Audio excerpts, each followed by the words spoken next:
Good day, everybody. Thank you for joining us today. My name is Maria del Carmen Parra Cano, Executive Director of the Siwapakli Collective in Phoenix, Arizona. I am a mother of four, community organizer, sister, wife, daughter. Just want to acknowledge my lineage of my mother's side. We are from Texcoco, Mexico, which is right outside of Teotihuacan. My father's side, we are Raramuri from Cuauhtemoc, Chihuahua. And I am the mother of Yolewa Luna, Kisani Teshkotli, Ayokoyani, and Tonalizli Mitotiani. Today, it's very special for us, very exciting to be able to do this with everybody today. Speaking of a very special, our own personal relationship with something that is can be interpreted in many different ways and used in many different ways. But we wanted to share today about the rebozo and our own relationships with it, along with it not just being used for birth, not used as a shawl, just its significance for so many of us. So many indigenous peoples across the continent of Abya. And so just really thankful today to be able to be here with each and every one of you and for having a plática today with two very special people to me, who I've been able to have a very long relationship with through various ceremonial circles and just a very good comadrazgo with them. Our very first guest is comadrita Gabriela Reza, who is a student midwife, has been worked in the birth work world for many years, has so much experience in different realms, right? In different worlds of birth work, various lanes of birth work when it comes to the traditional knowledge keeping, along with working within a birth center and having to navigate two different worlds in that sense. So very happy to have Gabriela here, and I'll let her go ahead and introduce herself. Buenas tardes, or however, Días.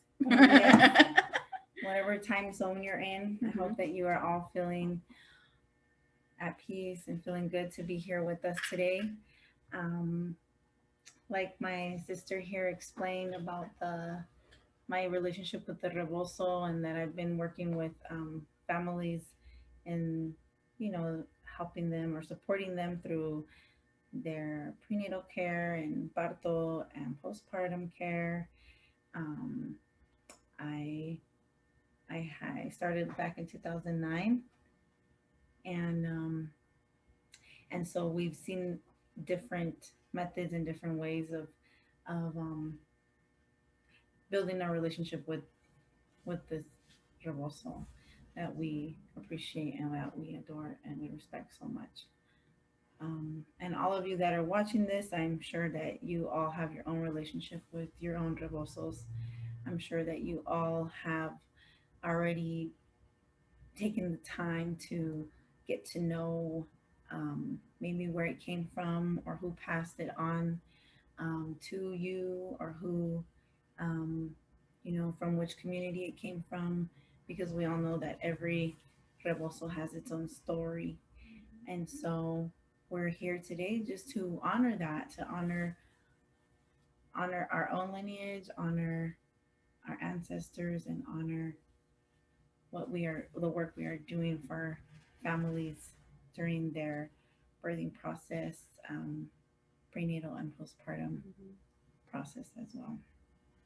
Yes, and so we did offer some smoke here for everybody watching, just to have our ancestors here with us and being able to share and in a good way with a lot of humility, a lot of love, a lot of compassion, and just open to sharing our own stories with everybody else here today. So there is I did want to ask Gabby, well, first of all, I'm wanting to honor my own lineage and respect of my own relationship with the Rebozo and that coming down from my mother's lineage. Um, and I've also for the past few years been working specifically with around the Rebozo to bring it more accessibility of the Rebozo to communities and those that need it. So I've been working through with Indigena, which is one of my companies, to be able to bring that to community folks. And so working with weavers outside of Mexico to be able to do it, really humbled to be working with a community of weavers, of traditional weavers, to where even the fringe on the rebozo is hand done by the grandmas in the community, and being able to help support them as they try to survive as well, and knowing that um, anybody could buy, you could buy a garment, you could buy a shawl, you could buy different types of rebozos, right? Um, who, or even, amongst the baby wearing world, you have different um, mainly white companies who are, culturally appropriating from traditional garments like the rebozo. And there's so many different stories about the origins of the rebozo, which say, some brought it, with migration, it arrived to the continent. Other times, you hear just the history of the origins of so many different regions of Mexico or like states that have, those in Michoacan have a very distinct pattern, just as like the weaving does on our huipili, the weaving has a significance. The specific weaving in the rebozos and, have very significance for them and to their region as well. And so one of the things I did want to mention is how important is that is, you know, many of us are just reclaiming, wanting to relearn, wanting to remember, genetically remember the teachings of our ancestors, our abuelitas, my mom, and so we were able to think of even the rebozo, the significance of the rebozo, and how important it is to physical space, to place, to land, to territory, and thinking how, like, say, for example, that rebozo, like the ones I work with are directly from Mexico, from La Ciudad de Mexico, right outside, because I wanted to be as close to Texcoco as I possibly could to be able to have that connection with my family, my lineage, my mom. Um, and so others, maybe that's their own connection, finding where their rebozo came from, could link them back to their ancestors, to their bloodline, to sus antepasados, So really wanting to say, the rebozo for us means so many different things. Not only is it, like I would just mention, like having that physical space and connection to that, as many of our communities are migrant and displaced, but also to carrying our babies, to carrying that lineage on and saying how we're caring for our wombs, caring for our bodies, caring for our babies. And so just wanted to put that in that sense of how the rebozo itself, our relationship, it's not just a birth tool, but it is a part of us, an extension of us, um, truly from womb to tomb. As the collective likes to say, we work from womb to tomb on different things, and so really respecting that relationship that we have as a collective, that we have as comadres here, and in our own personal, and that our children have with it, and um, very fortunate that they know it, at this time in life. So one of the things I wanted to invite Gabby to do was to share about her own experience, her relationship and birth work as a partera, um, and in the past few years, where she's been doing this work and really mentioning humbly, opening up to speak to her experience with the rebozo. Hmm. Thank you. Thank Mm-hmm. you, comadrita. It's such an honor to be here and to hear us go over all of these different layers of how it Mm-hmm. means so much to us on so many levels. Mm-hmm. It's always hard to put into words. And, um, just a couple days ago, I went to go visit a family member of mine that's their baby is about 2 weeks postpartum. Mm-hmm. And I've been working with this family. And I asked them those kind of questions about like how do you feel overall? How do you feel that this work has helped you, or what do you feel when you are holding your baby with the rebozo, or what do you feel when we do postpartum rebozo work? Mm-hmm. And they opened up about how they feel, and they gave permission to share some of their video, some of their recordings, just so they can you know share that love with anyone that's watching today, with why the rebozo is much more than um, it's more than what we use it in birth for. Mm-hmm. So in birth, it is, by all means, it is so so helpful. And for the years that I have had the opportunity to accompany families, it does serve great purpose during the parto. But in addition to that, in addition to that work that we do when we're helping, with the belly and helping with baby's position and sifting a little bit, and just being super gentle, but also knowing that it can help hold her feel supported in labor. It's what does that mom feel when she's being, snugged up and squeezed tight on her hips, in a comforting, supportive, gentle manner, but firm enough to feel that support. So it goes on beyond than, like, I wasn't going to try to demonstrate techniques or anything, because our focus today is what can we bring to each family when we are using the rebozo to support them in labor and postpartum and prenatal care. Mm-hmm. It really depends on what kind of work each birth worker is doing. Every birth worker has their gifts, every birth worker has their specialty. Some focus on postpartum only, Mm-hmm. some focus on prenatal only, some maybe don't do that many prenatal visits, but they do one prenatal visit and then they're on call for the parto. So there's so many different stages, right? Mm-hmm. And what does that family feel, and how can we bring that feeling so that they can continue to feel supported, and where does it elevate them to, or how does it ground them? How do they feel supported emotionally, spiritually, and mentally when they are being held con el abrazo de las abuelas? Mm-hmm.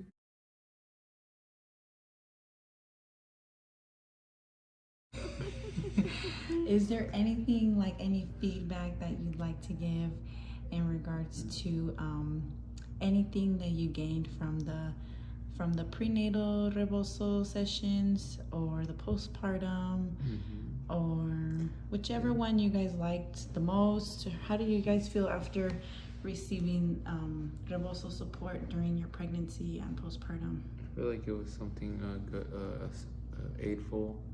It was something new to me. I feel like I got to be part of the whole Rebozo experience as well, with the whole exercises, and it was kind of like a teamwork type of thing between me and her.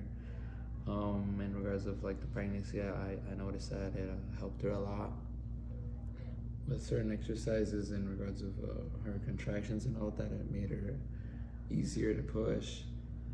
And yeah, overall it was a well bonding experience. I feel like I got to meet the baby before baby was even here, so it was great. And then after, it's just way better. I get to see her recovery, and it's going good. It's pretty fast. And now that baby's here, we just get to appreciate her. Hmm. Yeah, like you said, bonding and the Rebozo really helped me relax during pregnancy and not be super stressed or in pain. And even after with my recovery, it's been helping me a lot. And yeah. Awesome. And how did you feel after the postpartum cerrada session that we did with where Saul helped and he participated in helping you with that healing after the birth? Yeah, I felt really good, very relaxed and not just relaxed but loved and supported a lot. Yeah. Awesome. And how about you, Saul? How did you feel during the cerrada, and how did you feel participating and helping your beautiful guerrera in her healing process? I feel like it was good. It was a fast recovery. I felt like it was mainly because of that the rebozo and the way she was getting the cerradas and amarradas, both physical and mental. I felt like it was a good way to just kind of wash away what she just went through and stuff like that. Just kind of good, like how you say it, like la cerrada, just kind of close it up and get ready for what's really to come. Her motherhood, my fatherhood, and then our familyhood together as one. So I feel like it's pretty good. How would you describe the rebozo being more than just a tool for the parto, but like more than a birthing tool? How would you feel if you have anything you can share with our families that are watching and trying to learn how to use the rebozo? What would you say how did it help more than just during the parto?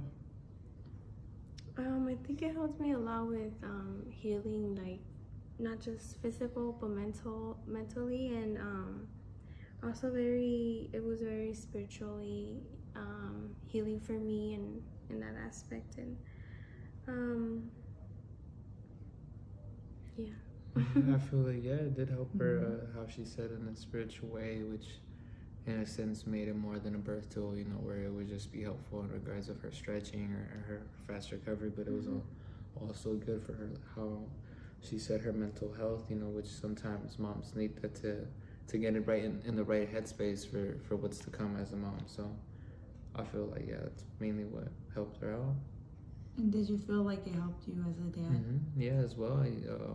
Even just acknowledging what was going on and observing her session made me, be a little bit more self-aware and see how I can hope for my own well-being as well as a father. Well, thank you. I want you all to kind of be able to get the feeling of what this is just an example of one family. One family was willing to share their story, even if it's just a little bit of their story, they're willing to share their story. But how can we help that happen for more families? How can we have these rebozo sessions prenatally and, of course, at birth and postpartum?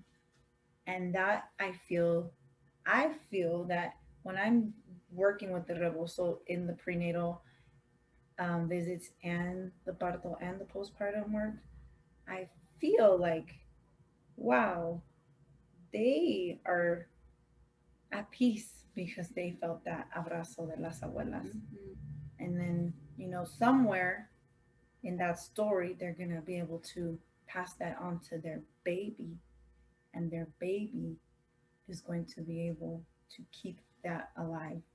And they're going to be able to pass that on when if they choose to have children someday. Um, so that's like that's what I feel like. There's a full circle happening right now. For me, anyway, that's how I feel because I was raised just to learn how to respect it. when I was growing up in ceremonies, it was always a matter of respect and how, like, the most precious gift that we can give a mujercita when they're coming of age is that abrazo de rebozo, that they always feel protected. And I always received that growing up in ceremony. It was always an honor when my elders and my tias and my tios would just give me a hug with the rebozo, and I would go home with a new rebozo, feeling like, whoa, what did I do to deserve this? But it's like a prayer being answered, because we've always wanted our little ones to feel support. And now I feel like all that love that was passed on through these tejidos, through the weaving, through the hard labor that goes into to the work of the loom work and the woven work, it's coming to life by passing it on to the next generation and to the current mommies right now that are they're asking for this kind of support. And so that's where I'm coming from. I probably went off on a tangent, but it's just so much that I'm like, I don't even, I'm like, even the pictures I have of my families that I work with, I'm so careful that I have to ask permission before I post their pictures, because I'm like, this is so intimate. They're like in tears. They're expressing themselves. They're letting go. They're processing their parto, and it's not me doing some, like, I'm not the one activating it. I'm providing them with the support. Really, that's the support. It's the abrazo del rebozo. It's the extension of all of our abuelitas, and that's what I feel I'm there to provide, is that support. And then they shed their tears. They allow themselves to let go. They allow themselves to just surrender and not feel judged, and not feel that they cannot be themselves, that they cannot be vulnerable. They're allowing themselves to let go, and I am so thankful for that. you know. Um, so I hope that maybe you will be able to take home some of that good feeling, and that you'll remember that whenever you get a chance to receive some Rebozo healing sessions as well. Thank you for sharing that, Gabby. I did want to ask, mention, and then also I have a question for you.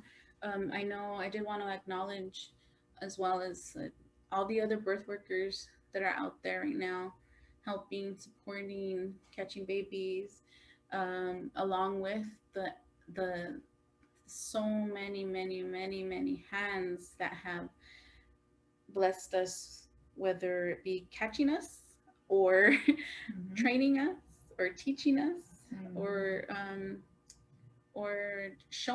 physically showing us how to do this work. And so I did want to acknowledge the hundreds of years of parteras and birth workers out there that have done this work, that have shared with many of us, that have and not just the birth work specifically, but all the different elders that we've encountered along our path of within ceremony, within the Red Road, and within different ceremonial circles that we have been a part of, that each, respectfully have been a part of.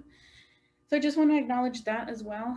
And then acknowledge that, we are in Phoenix. So I did want to also acknowledge these O'odham territories, the O'odham lands that so many people have come to, as a Phoenix being an urban indigenous city. So I just want to also acknowledge them, and as well as all the different lineages, the teachings, the languages, the foods, the healing ways that help various community members. And so just really wanting to say Tlazocamati, gracias, thank you for that, to them for allowing us to be here for these teachings. And then also, Gabby, I wanted to ask, when did you come to think of yourself of wanting to do this type of work? That's a really good question. What did it? I know, and now I sometimes want to hide under my And I've never asked you Hi. that question. I've actually known Gabby since she was like 15. So I've known her for a very long time. And Yes. so I've never asked her that question. And I think it'll be, I don't know if you've even realized, thought about it. Like, It was like when I was like in my 20s. I was in my early 20s mhm, when I realized that I didn't know anything about la salud de maternidad de yourself, salud de mhm, myself, maternity health. maternal health. I knew nothing at all. I didn't even know that there was parteras in California Mm, or Arizona. I was just I was just like completely shocked when I learned that it was even something that our mujercitas and our family members could go to school for that kind of stuff. I was like, what?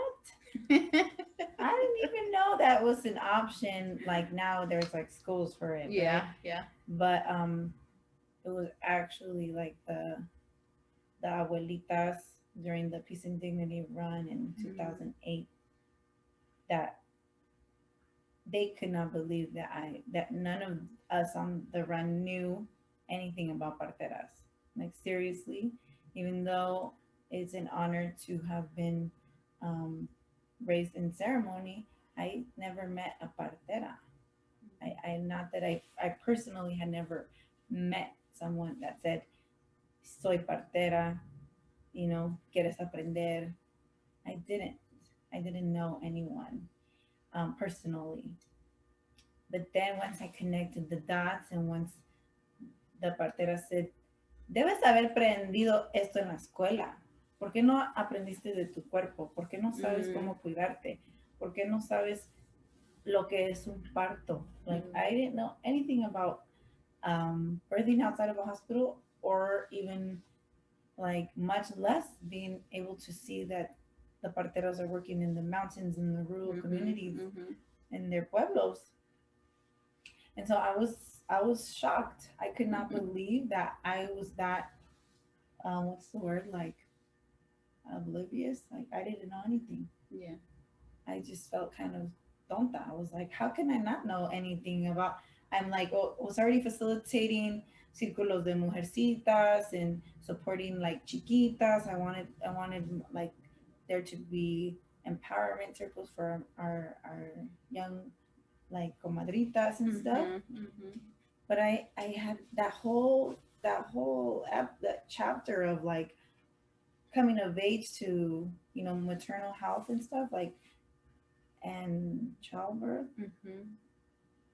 I knew very little, and so that was when they woke me up and they said, "Si vas a regresar, aprende algo como cuidarte tu cuerpo." In the most Like nicest way. learn the basics. Tienes que aprender esto, te lo hubieran enseñado en la escuela. Like what? Mm, How come we didn't learn this? It's common. mhm, It should be common knowledge. It should be something we talk about openly. We should know how to take care of each other. We mhm, should know how to do rebozo support for each other in our community. It doesn't have to be so difficult to find that support from our own comadres. yeah. And so when they woke me up and they like just splashed water on my face, and I was like, what? And they were like, well, they were very upset that the USA, this country, has a big influence on the way the practices are in the hospital in other countries. So they said, if you have the ability to go to school, if you have the ability to get a license, why aren't you why aren't you working towards that? Mm, Why are you working towards helping your people? mm, And that really just shook me because at that point I was probably 23 years old, and I I didn't realize that I just didn't know anything about this stuff at all. mhm, And so then I went to look once I came back from the Peace and Dignity run in 2008. I went to look for like, okay, so who's the partera in San Diego? Who's the licensed midwife in San Diego? And I started looking around, and I guess apparently there's a whole community of licensed midwives in San Diego that I didn't know about. So I started looking for it. But of course, it wasn't like I was able to walk into like over there. You're in the pueblos, you're in the mountains, and there was, especially in Ecuador, it was such a blessing to see like that the communities had parteras for their different region, their different regions. Um, there was so much wisdom that was shared when we were down there, and so I didn't find elder parteras. I didn't find that same feeling of like I'm gonna find my abuelita partera in San Diego. I didn't find that, but I was able to talk to my mom about it and ask her about her birth story, and then asked her about where did my abuelita give birth, and then my mom started sharing that all the babies were born at home. My mom, she was born at home. Her siblings were born in Chihuahua, en un ranchito, Nogalito, and the parteras attended to my abuelita. And she just was like so happy. She's like, nunca me has preguntado esto. And I was like, pues nunca me, he never told me, but it's true. If we don't ask, they're not gonna tell. So I started asking questions about that, and that really just woke me up. I was like, my abuelita gave birth at home with parteras. So that was a blessing in itself, to just know that that's how it happened, And she's like, sí, nomás íbamos a otro cuarto y allí la partera atendía a mi mamá, and all the siblings would just go to another room and give her space. And then in the morning, ahí estaba el bebé, and so she didn't witness her siblings be born, but she remembers that a partera came to their house and took care of them.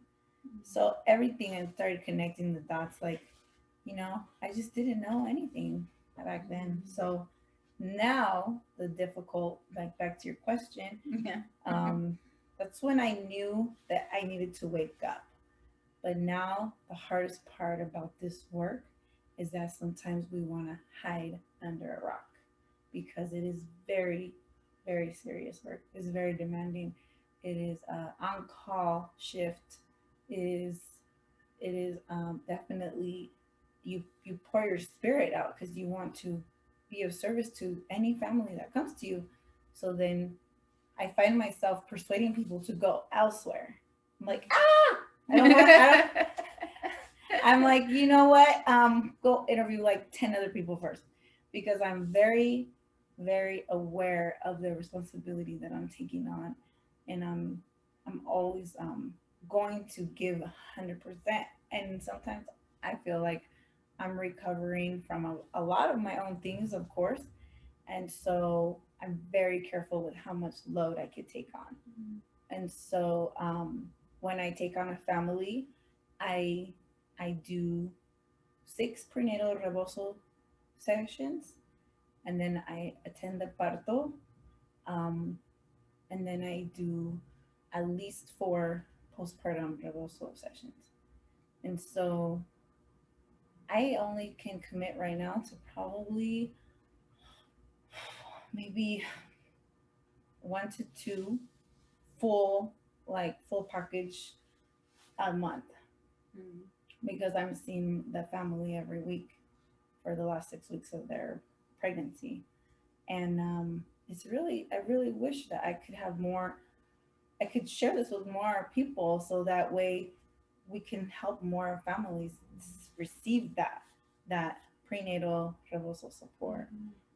And the goal, the difference with I'm not doing this alone. The goal of my class is that I'm teaching it to the partner, whoever they want to have at their delivery. I'm teaching it to them. So that way, the partners, you'll see pictures of the dad of this family. The mom chose to have her partner to do everything. So he learned how to do it all, and he learned how to support her. But those prenatal sessions, it was not just for you're gonna do these techniques during birth. It was, how can you bond right now in the pregnancy so it can, so you can talk to each other with this opportunity, with this beautiful rebozo. And it helped them so much get closer, have more intimacy, um, be open with each other.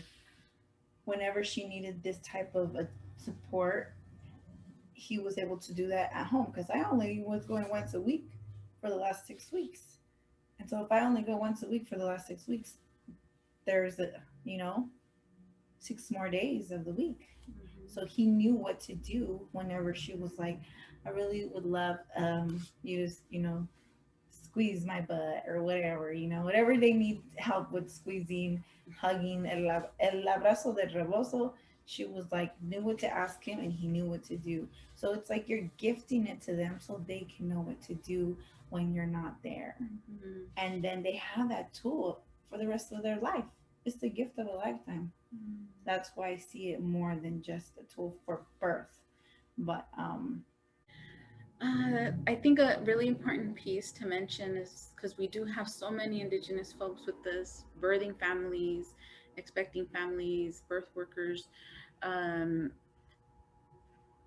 is us having this conversation, doing it in this way, really honoring our lineage as Indigenous peoples and being able to have this conversation and sharing the stories like Gabby has shared with us today, being able to acknowledge that you may not have the tangible tool in front of you, and sometimes even as birth workers, uh, it's not always the right fit. Using the rebozo might not always be the right fit, depending on your own lineage, along with the family you're supporting, their lineage as well.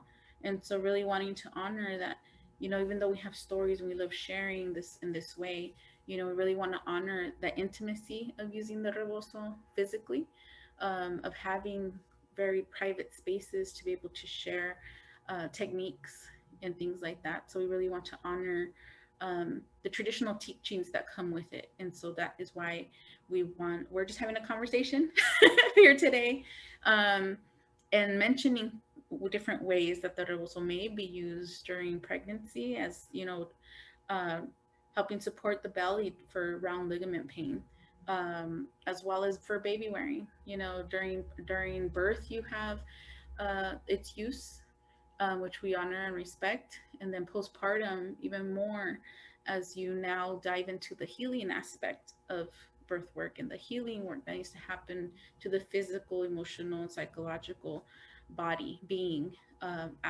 postpartum. And so really honoring the teachings also that have been shared with us, um, during that postpartum times, very specific ceremony that happens, that we honor the body and baby and family, during that time. And so we're mentioning it just to acknowledge, but with the utmost respect to those who may practice differently, may have learned differently, and maybe just don't feel comfortable sharing.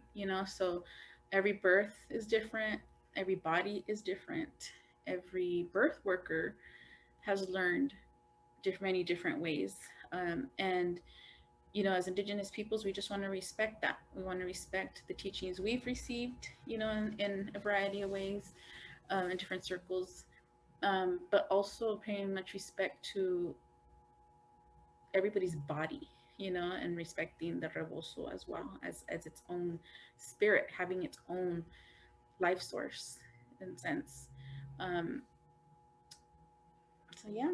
yeah, I mean, Gabby, did you want to add anything else?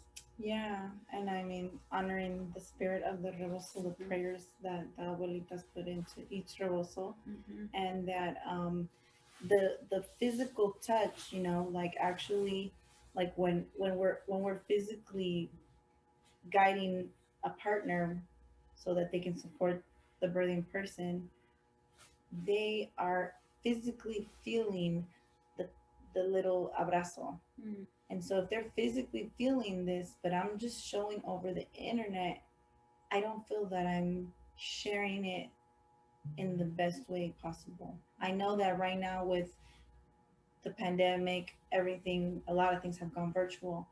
But what I would encourage people to do is to really find a local birth worker that has experience, at least they feel confident sharing it, enough that they feel confident sharing it with you. And then you have a mentor that's going to support you, who's going to be your maestra or Mm-hmm. maestro, whoever it is that you're learning from. And that way, we're here to honor it.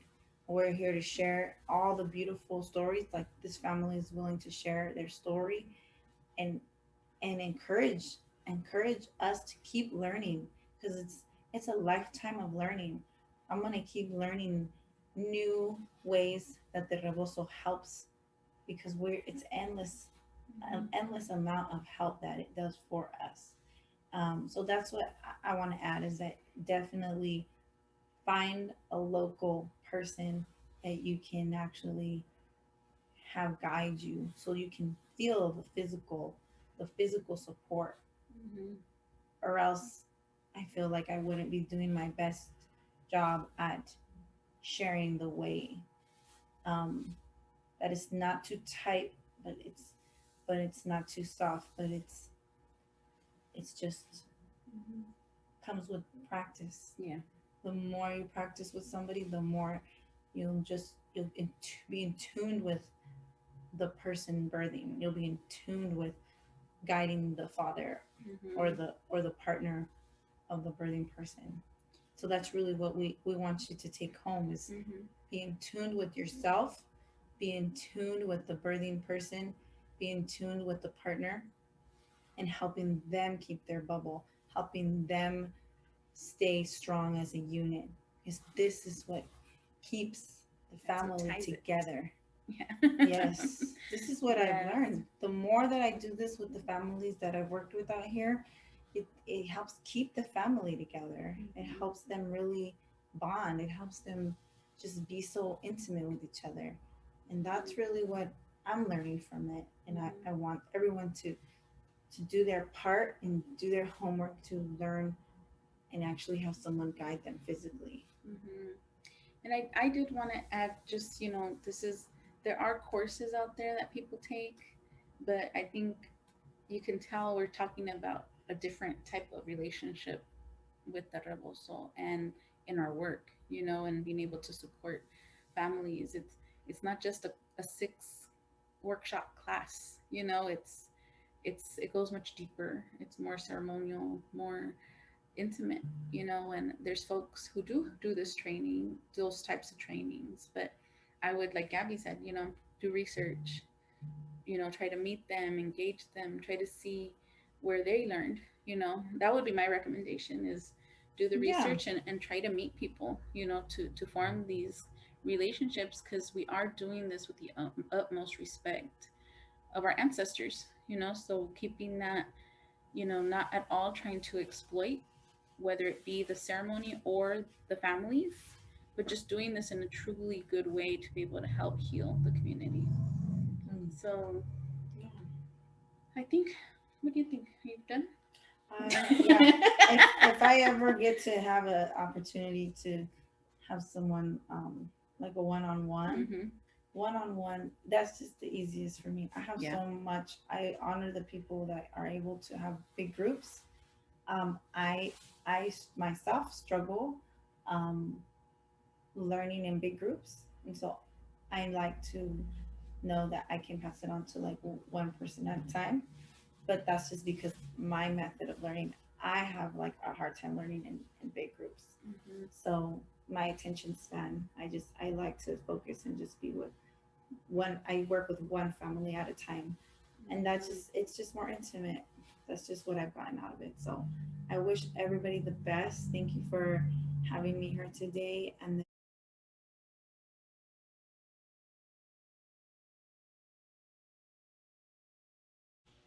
Okay, so welcome back to our second part of our plática today, regarding the honoring the rebozo, our own personal relationships and storytelling around such a special garment, or some people just say, oh, it's a garment, oh, it's a piece of cloth, oh, it could be anything. But really like the rebozo, its cultural significance for many of us in this along the continent and throughout the world, as to not only being used for birth support or for caring for our children, but being used as a connection, a connector, a connector to place, a connector to culture, a connector to our lineages. So today we are joined by comadrita Perla.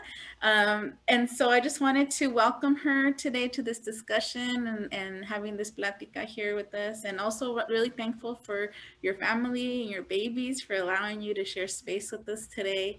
And of course, hugs, virtual hugs across the screen. But just really, Perla, if you'd like to introduce yourself, share whatever you like, whatever you feel comfortable sharing, and then we'll keep on talking. Thank you. Well, my name is Perla Farias, and I am a mother of 4 children, age 6, 4, and 2-year-old twins. So I have my hands full. And I am a photographer. I'm a blogger. I have my own blog on where I kind of write about my experience as being a Chicana mother and what that's like. And I'm also part of this amazing collective, the Sivapakli Collective, and we help support each other and other mujeres and families in our community. And it's just been such a blessing to be able to tie all the aspects of my life and this season together in those ways. So thank you for having me. Yay, thank you. Thank you so much. And I know Perla and I have known each other for a long time. It feels like a long time. Yeah. In our undergrad years. And so just seeing our evolution as individuals, as mujeres, as Siwame, and then evolution into motherhood, and then healing that comes with that, right? And so just really thankful for everything aligning in that time. It seems like everything a su tiempo, at its own pace and its own time. And so really just thankful for those relationships that we have, and those and then for our little ones that it's been a while this past year, but occasionally play and know of each other and miss each other, and and just seeing the growth of our families has been amazing. So just want to acknowledge that, and your partner, obviously your husband, and being able to acknowledge him as well, and his work with the little ones and your family. So it's very thankful for that. But years ago, so we had talked about this, and I don't know if you want to share about it. So years ago, we had, I believe it was after, I think Kisani had just been born. Maybe so. Kisani is my number 2, and so we were having the discussion about baby wearing, and using the rebozo and taking back the rebozo and seeing how we connect with it. So I don't know if you mind sharing like your personal story, sharing your personal relationship with the rebozo. Yeah, well, back then when we were like, I think we were just gathering to comadrear, and we were new moms, and Yaretsi, my oldest, was about a year old. I think she's right in between your 2, Yolewa and Kisani. And I was really grateful for our relationship, given like our I guess like our cultural background, the way we're raised, our identities being very similar, and bonding over the fact that we really wanted to continue to reconnect with our roots through motherhood, and just seeing that the baby wearing world did not really have representation of people that looked like us, that had our experience. And so for me back then, it was very important as a new Chicana mother to see people that had my experience that I could learn from. And at the time, I just became so fascinated with baby wearing, and with all the different forms. Baby wearing exists throughout the world. And one of the ways was using a rebozo, but unfortunately, I didn't see faces like me. I didn't see experiences like me that I could learn from. And so I was like very driven to learn more and for me to become a leader in that baby wearing, where people could see themselves in that experience. I think through colonization, so much of that indigenous mothering has been ripped away from us. And so even when I was entertaining the idea to use a ring sling or a rebozo, my parents were like, why? Like, you just put your baby in a stroller or in a little carrier or whatever. Not a baby, like a baby wearing carrier, like, porta bebé or whatever. And I didn't understand why it felt so foreign to them because it's a part of our culture.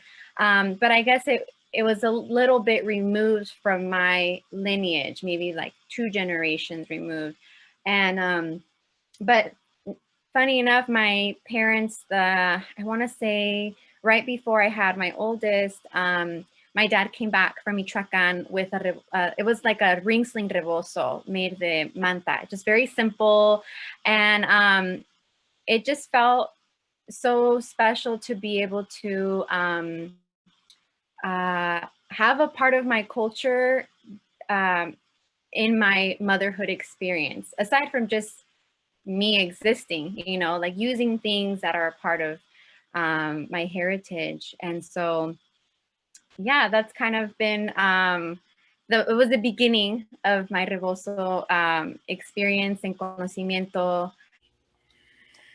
Oh, thank you for sharing that, Perla. I think it's been very interesting to see the evolution even for ourselves with the rebozo. And so, what have some, as in terms of postpartum or even during pregnancy, how did you use the rebozo? So I didn't really have the knowledge the first time I was pregnant.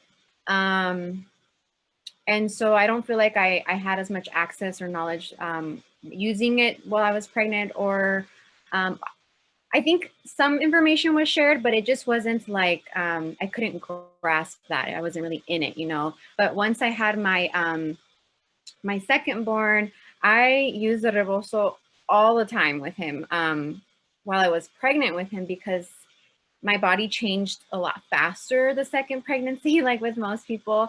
And I felt a lot heavier and bigger, and it was just a lot of weight for me to carry. And I had a constant like round ligament pain.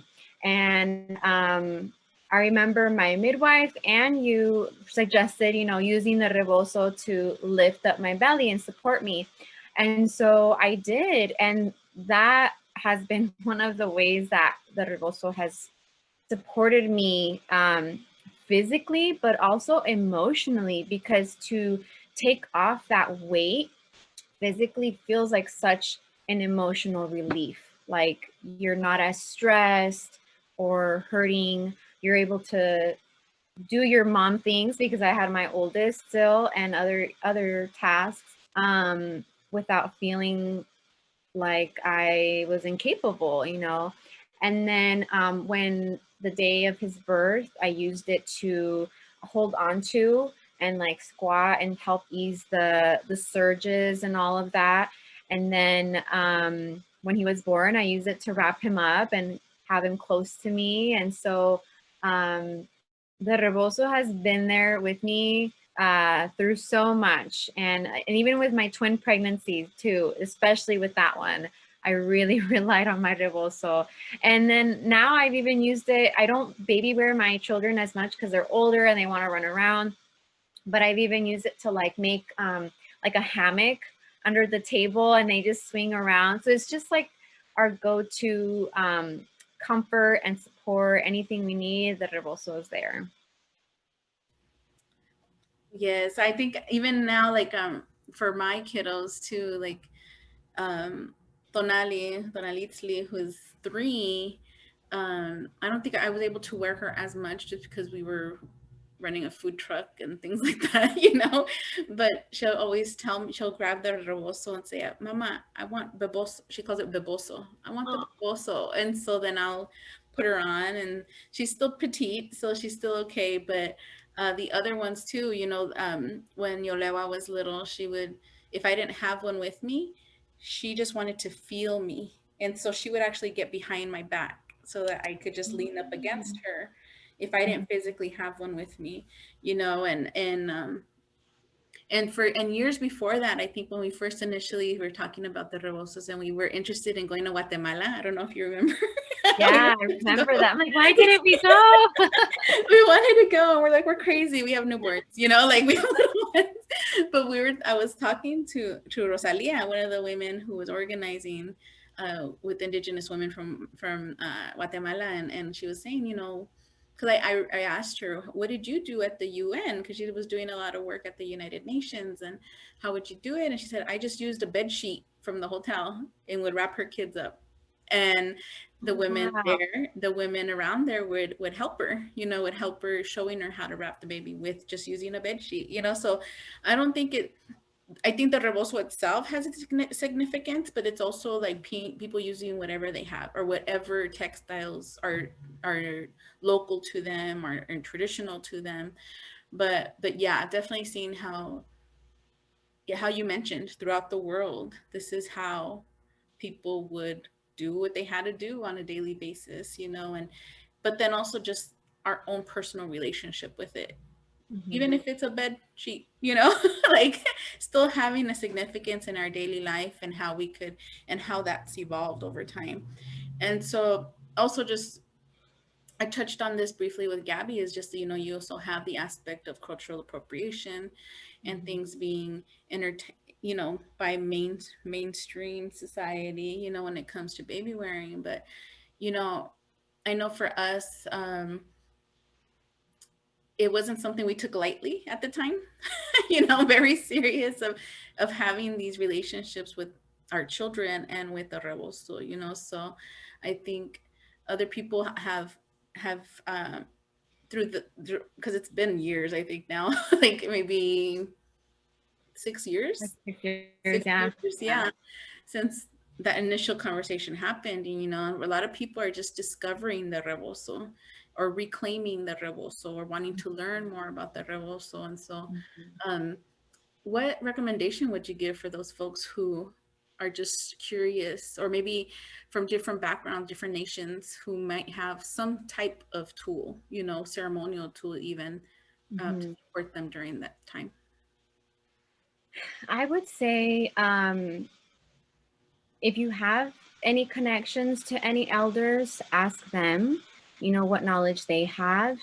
If not, ask other moms. Honestly, for me, the first really like conocimiento, understanding of having access to a rebozo and using it in my motherhood experience was through a friend. And she was from El Salvador, and she was using a variety of baby carriers, like the buckle carriers, but also wraps. And I just became so fascinated with wraps because I saw the connection to the rebozo. And really, it's just there are rebozos from other parts of the world, in Europe and whatnot. And so I think once you gain access into some bit of knowledge, it just slowly opens the world for you, you know, to learn more. You're always going to end up meeting someone else that has a piece of knowledge that you didn't know before. And you know, I started talking to you about this, and you know your people, and we all, you know, connect each other, and slowly, you know, you learn and you become more comfortable with it. I didn't get a lot of information from like textbooks. It was mostly like other moms and YouTube videos. But even the YouTube videos, like, again, I didn't see people that, you know, had my experience, and that really bummed me out. And so I started to, you know, like, I'm like, well, I'm going to become a volunteer and do this. And that gave me even more knowledge. So I think, you know, just start asking questions, and it sounds kind of cheesy, but it's going to manifest, you know, getting those answers for you. No, yeah, definitely. I agree. I think a lot of us like for me personally, my mom was a womb worker, you know, would support la matriz and people and sobando. And so we always had rebozos in our home. When it came to that, she made me my first ring sling. And so I was able to use that out of fabric from Guatemala as well. But it was also like the that was more of a tangible thing versus the understanding, like you mentioned, like having the understanding, the relationship. And so I've been fortunate to be able to talk with other elders and make the connections in Teotihuacan and go back to Texcoco and things like that to connect with family. But it's also like it's gonna vary per family as to, and even like not everybody in Texcoco uses the rebozo, you know, like type thing. So it's gonna vary. It's a very personal relationship that individuals could have, and so I think, um, yeah, that's one of the thoughts I was having was how can I know there's so many people learning, but also just honoring the teachings that we have received, you know, from a very very respectful way.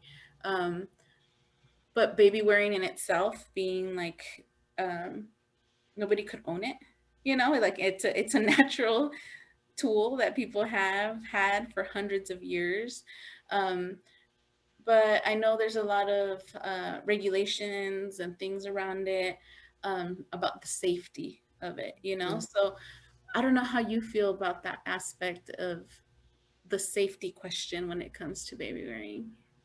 Yeah, so for me, I don't know if it's like based on how I was raised or like internal colonization.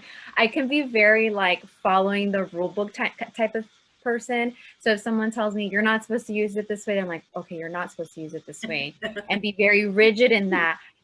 So, and then too, like when I was learning how to use carriers in the rebozo, I was learning about like the tightness of how to use, like, you know, you got to pull the slack and whatnot. And when I would see, I guess I would often see examples of, you know, that not being done and having concerns for safety. And I'm like, okay, I guess that is why we have regulations or whatever. But then my mind kind of started opening up when I really started to grasp the fact that people, you know, it shouldn't be regulated, especially by an institution that doesn't come from the culture of whatever it's trying to regulate. Mhm. And people use them in different ways. People use them in a rebozo or any kind of carrier in ways that you would think is unsafe. But something people don't think about is like a lot of this knowledge is ancient. So like, how could you say that that's not safe when it's been done for centuries? A lot of it is also done out of necessity. Baby wearing, honestly, most of it is like you strapping your baby on you. Yes, for the attachment, parenting, and bonding, but really so you can like, you know, have your baby close and keep an eye on them, but get things done still as a Yeah, mom. So you can wash dishes, so you can, function. Yeah. you know, take care of your own needs. And so I remember in like you know, baby wearing Facebook groups, people really shaming like a picture of like someone um baby wearing while on a bike and how that was so unsafe and shaming the parent. And I'm sure there's like safety concerns. And I think a lot of the people that were volunteers in any of the baby wearing communities in the country would note like they teach that you shouldn't be using a baby wearing a carrier while doing anything that you wouldn't do by just holding your baby, you know. And I get that, but I think it's also important to like empathize and understand that some people use a carrier, a rebozo, to support them to continue to do their work out of necessity. You know, it's not just a cute thing that you do. And I think when we first became moms, at very first, baby wearing seemed like, oh my gosh, like this hippie thing, crunchy mom thing. And people thought like I was weird. My family thought I was weird. But then it just kind of blew up and it started becoming this like very trendy thing. And it was like, oh, and looking so fashionable with all your bajillion carriers and that kind of thing. And so I'm like, okay, like we have to, if we're going to take it that route, we have to be mindful of like the cultural appropriation of, be mindful of the fact that there are other people in this world that use it not just for looks and comfort and, you know, like I said, attachment parenting, but for necessity. So another thing that comes to mind is like, and I think I've shared this with you before, like the women in Guatemala or even Southern Mexico, the way they use their carrier, they tie it like on their neck right here. And in the US baby wearing world, they would say that's a big no, it's unsafe, it's going to cause you pain, blah, blah, blah. And so it should go over your shoulder always. But when it's over your shoulder, you have limited access to this arm. Yeah. So, you know, they move it up here. And just like in some cases, when you're new to baby wearing, it might hurt a little bit. It might feel uncomfortable because you are starting to have to use muscles that maybe you didn't before. Even like your arm, your biceps, like your biceps are going to get stronger because you're going to be carrying your child around now that you're a new parent. And so I started to think, oh, like these women must have some like strong muscles on their back to be able to carry and have the knot up here and not here. And same with like the board that's used in a lot of native cultures here in the Dene cultures, the cradle boards. Yeah. In the regulated baby wearing world, they would say that it's unsafe, that your baby shouldn't be lying flat on a board, that they should be curved.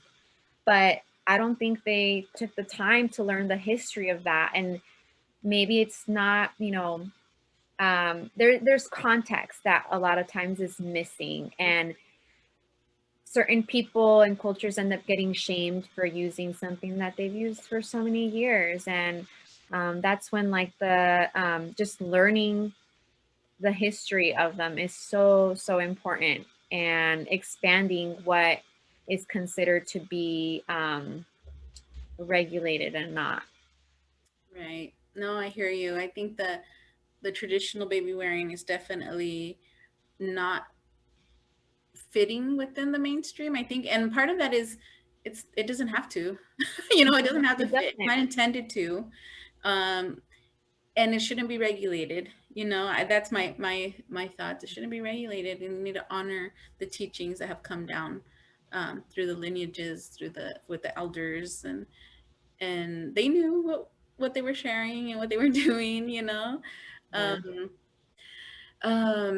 Okay, so I did want to ask about your experience with a lot of people have a hard time with body feeding or breastfeeding while baby wearing. But what was your personal experience with that? Luckily I was able to breastfeed while baby wearing. Actually with all types of carriers, with the buckle carrier, I did it with a Rebozo, a wrap ring sling. And at first it felt uncomfortable. I'm very short and I would feel like as soon as I dropped down my baby to nurse, I felt like they were covering bottom half of my body. And, you know, it's a little uncomfortable, but that was my go-to, you know, with my oldest too, because I wouldn't have to like uncover myself. I know sometimes that's one thing that a lot of people are very uncomfortable with. But too, sometimes like your chest size can have an impact on how you have that experience. And I've heard of people with some experience feeling like very overwhelmed, even with like being somewhat covered. But I remember my friend from El Salvador saying that she could easily like drop her baby down, pop the boob out, and pay for her groceries and walk out, and people would have no idea. And I remember being so wowed by that. I was like, all right, I'm going to do that. And I did. and so many times people would like be like, oh, so cute. And they think the baby was sleeping. And I was like, no, they're nursing. You just can't see. And so that was a really great experience because I didn't have to do a whole lot, to make that happen. With my twins, I didn't get to do that a lot because, and in general, I didn't get to baby wear them as much as my first two because there's two, and I managed to get like some twin holds here and there, but it is hard. And a lot of the times I'd have to put one down and I'd have to redo everything. So, but with just one child, I really enjoyed it and it was very special and it felt safe too. I think the concern is always like, make sure they don't fall asleep while nursing. But you're a mom, you know what you're doing and you know if your baby's safe. And yeah, I think doing that really helps you get in tune with your instincts and taking care of your child better. Yeah, definitely.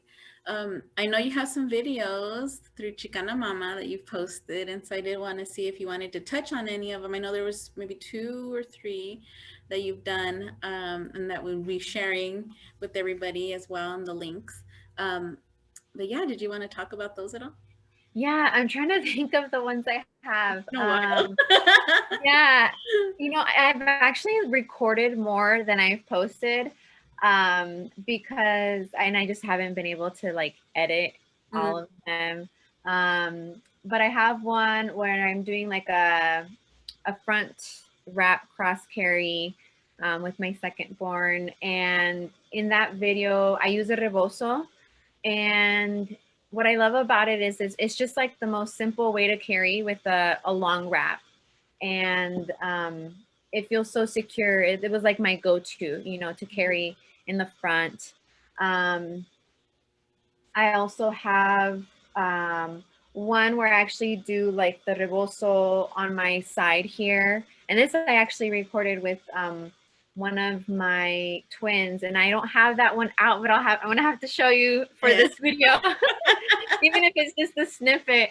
Honestly, recording videos while baby wearing is very hard, and part of my struggle has been like I wanted to show how to do it correctly, because whether traditional baby wearing or modern day baby wearing, there really is like somewhat of a right way to do things and to carry your child so that they are safe, that their leg circulation doesn't get cut off, that they can breathe well and whatnot.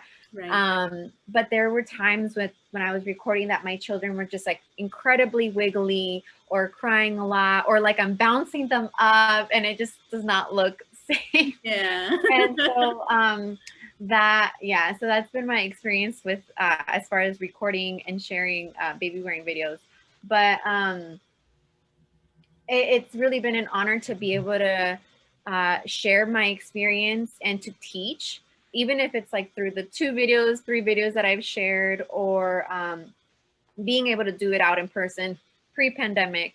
Honestly, like watching the videos helps, and I definitely recommend watching a few YouTube videos, even if it's people who aren't from the same experience as you or whatever.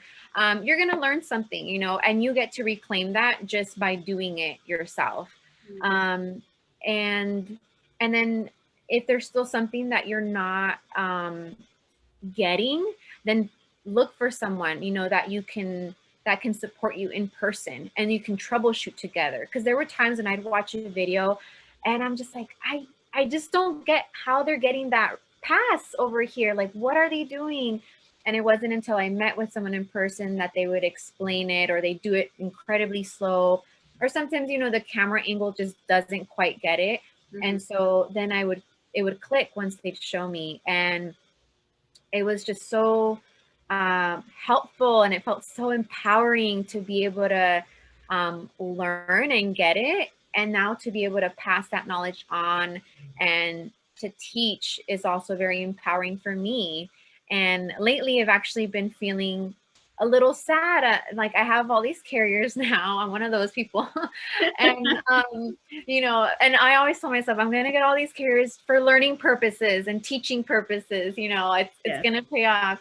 And yeah, and now like I have all this knowledge that I feel so grateful to be able to share with others. And because yeah, if you can learn how to carry your child even in one or two types of carriers, because it does help to know a variety, you just all of a sudden gain this like independence as a parent, and you feel like, oh, okay, I'm not so limited in what I can do. I can carry and nurture my child and get things done, you know. And it's a beautiful experience, and I'm just so grateful to be able to support others in that. No, that's great. I think throw in a pandemic and it throws things off, right? But Yeah, yeah. but no, thank you so much. I'm so grateful for your time. Like I said, you know, your family sharing you with us, and just being able to have this one, I guess maybe the first of other platicas regarding this, and Yes. maybe in the future a class or two, you know. Yes. So we'll see what happens, but really just wanting to thank you again for your time, and then thankful for our ancestors to be able to share this information, and information in general, you know, being able to access that and being very, very privileged for that, you know, to receive that. But is there anything else you'd like to share with us? Honestly, I think for me, being able to share my experience as a mom through my blog has been so reassuring. Like I started my blog because just like with baby wearing, I didn't see, like I wanted to learn about motherhood, you know, and like what to expect. And I didn't see a lot of experiences like my own, a lot of people with my identity and my culture. And so, and even like to some degree, like my politics, because there's a lot of people that are also Mexican American, but they don't have the same, you know, I guess politics or beliefs, morals as I do. Yeah. And that was important to me because a lot of my life is revolved around social justice work, and the way I live my life is very much being in good relations with every being in this world. And so, so my blog was that space for me to create, to just start sharing my story. And through that, it's kind of like now like a hybrid between my actual blog site and Instagram. I've turned to Instagram more because it's easier, it's quicker, you know, I guess more of like micro blogging. But through that, I've been able to connect with a lot of other moms who are like, oh my gosh, yes, like they've been able to see themselves in me. So that's been very reassuring in that this whole experience, even though it at first felt very much about me, it's not just about me. It's like a community experience that we're all going through together, and we're all supporting each other. So anytime that I've heard someone say like, you shared this, whether about baby wearing or cloth diapering or just decolonizing my way of parenting, and to know that it helped them in some way, has been very reassuring, and it's been really encouraging me to keep going. Part of me has kind of felt like my journey as like a parent is coming to an end, even though it's not, like it's just beginning, you know.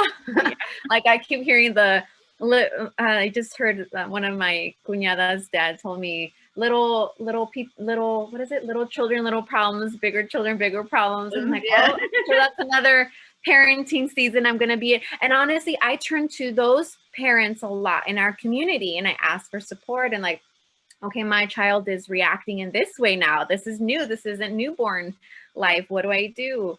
So I guess what I'm trying to share is that it's important, you know, to share your story. You might feel like it's insignificant, or like nobody's gonna care or whatever, but that's not true. Like everyone's story is important, and it helps us build bonds and bridges, and we all gain something out of it. And thankfully for me, I've been able to gain the knowledge I have with baby wearing and the rebozo, and learning how to use it in other ways that I didn't know of, and being able to pass that knowledge on So that's just been such a blessing to be able to do that. And I really look forward to continue to do that now in this season that I'm in. Yeah. Oh, that's great. Well, thank you for sharing that, and thank you again for being with us. And yeah, like hopefully more to come. And you could definitely follow Chicana Mama on Instagram, Facebook, and as well as our Siwapaki Collective page, and where we often are, tag people, members of our group, and just share information on there as well. But thank you so much, Perla, for your time. Saludos to the babies and the familia. Thank you. Igualmente. Thank you for joining us today. Thank you.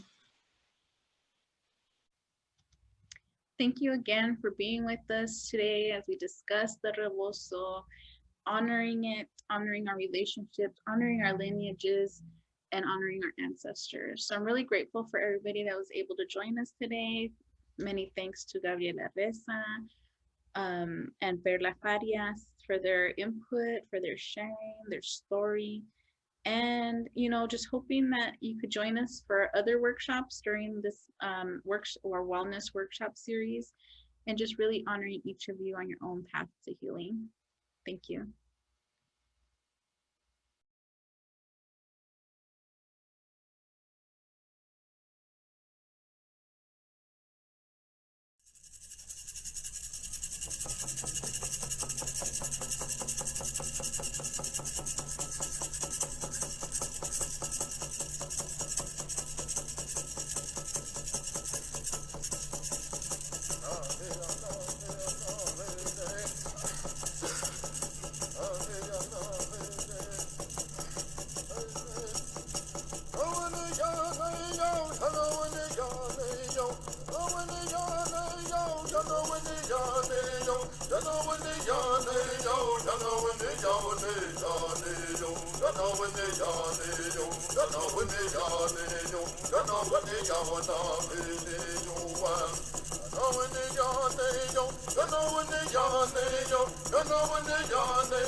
Cano,